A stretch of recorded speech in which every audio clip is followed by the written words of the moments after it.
This whirlwind year is continuing, Zach, for North Dakota's Tigirlily Gold. They're getting to perform the national anthem at another NFL game this weekend.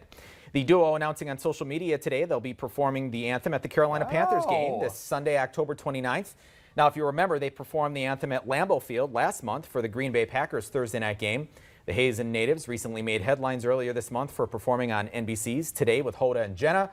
They also recently played the latest of several shows at the Grand Ole Opry in Nashville. Another great development for them. This seems to be a breakout year. They just keep piling on the achievements and all these sort of things. What a great way to see a Class B people growing up like that. Yeah, thank you so much for joining us. First News at 6. More news, weather, and sports tonight at 10.